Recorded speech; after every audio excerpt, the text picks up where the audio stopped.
Thanks for being with us this evening. I'm Terry Brewer. Lynn Brooks has the evening off. A Tuscaloosa County man is dead and his ex-wife is charged with murder. The latest on that investigation is in our top story at 5 o'clock tonight. Around 8 o'clock this morning, authorities say Tracy Grissom called the Tuscaloosa County Sheriff's Office and told them she shot her ex-husband.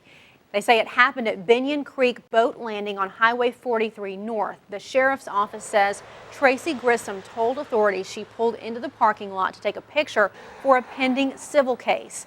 They say that's when Hunter Grissom saw her, and she says he gave her a mean look and an obscene gesture. Tracy Grissom told authorities she got out of her vehicle and shot him until the gun was empty. Now, Tuscaloosa County Sheriff Ted Sexton says when deputies arrived, they found Hunter Grissom lying face down in the parking lot, dead. The unit is still gathering investigative materials and will be doing so.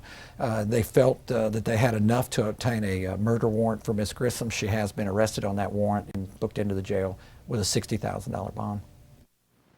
Now, officials say Hunter Grissom had been charged with possession of drug paraphernalia, rape, sodomy, unlawful imprisonment, and other charges. We'll have more on this investigation tonight on WVUA News at 6 and 10. Well, a number of businesses have opened recently in downtown Tuscaloosa. Today, the city can add another one to that list. Barbecue restaurant Jim and Nick's opened on 21st Street in downtown Tuscaloosa today.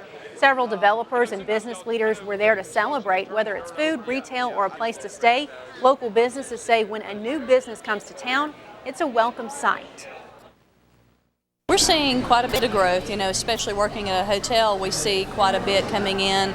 With the tornado, with so many businesses that got destroyed with the tornado, it's wonderful to see new growth, and especially not just rebuilds, but new builds, such as Jim and Nick's. Downtown Tuscaloosa specifically has a lot of positive things going for it, and we certainly are proud to be a part of that positive growth.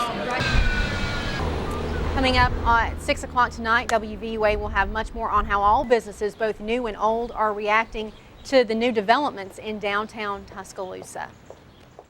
Well, across the state line, police in Mississippi are searching for the people responsible for two deadly highway shootings in the past week. Investigators believe the two shootings could be related. The first happened last Tuesday when a 74-year-old man was found shot to death in his car on the side of the road. On Friday, police found a similar situation involving a woman. Police are expressing concern the shooter was posing as a police officer and pulled the victim over. A district attorney is warning drivers to be aware of their surroundings. Do we just not obey if a officer attempts to pull us over?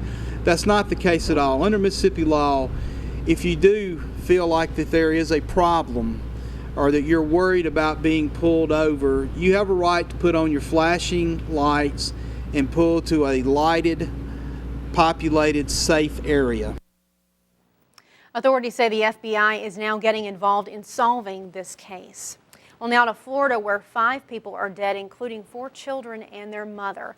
Authorities in Port St. John, Florida, say 33-year-old Tanya Thomas shot and killed her 4 children before shooting herself.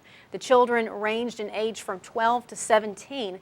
Authorities say 3 of the children went to a neighbor's house early Tuesday to say their mother had shot them. They say Thomas then called her children back to the house and killed them. On your election watch, changes in the run for the White House. Republican candidate Ron Paul has announced he's ending his active campaigning. However, that does not mean he's suspending his campaign. Paul trails far behind the presumptive Republican nominee, Mitt Romney.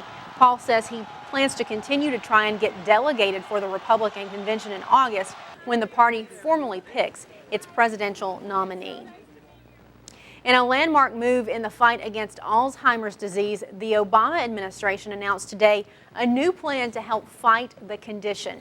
The administration hopes to find some effective treatments by 2025. The first national Alzheimer's plan hopes to offer support to families as well. Now, beginning today, families can visit a new Alzheimer's website to find out more information on where to get help. Doctors will also get a chance to receive training on how to better care for people with Alzheimer's. More than 5 million people suffer from the disease, a number that could double by 2050 as the population ages. For a shortcut to the new website, go to WVUATV.com. From there, just click Numbers and Leaks. Now in Georgia, a college student is still fighting for her life as she battles a flesh-eating disease. Today, a blood drive was scheduled to help her in her fight. Manuel Bojorquez has the story. The response has just been unbelievable. I first met Gary Duke last week when he was trying to raise awareness about Amy Copeland's case. Why do you think this story has touched so many people? Well, I mean, there are a number of reasons. One thing, she's such a wonderful person, and we're a small town, and a lot of people know her. And those who do know her know she'd want them to remain positive. Her parents emphasize that. We really don't see the suffering side of it. We see the miraculous survival, and that's really, I think, that's the story that's inspired us. That's the story that's inspired, I think, the nation at this point. The story that started with a fall from a homemade zip line. Amy Copeland got a cut, which later became infected by a bacteria that almost killed her and forced doctors to amputate her leg. She's still in critical condition, but trying to communicate. And understand that this morning she actually voiced her two concerns were, number one, she needs to finish her thesis at the university, and number two, she's worried about her job at the Sunnyside Cafe. So how's her job? Oh, well, she's got a job. Absolutely, whatever we can do. That's why photos of Amy and signs for a blood drive in her name Tuesday are all over this cafe.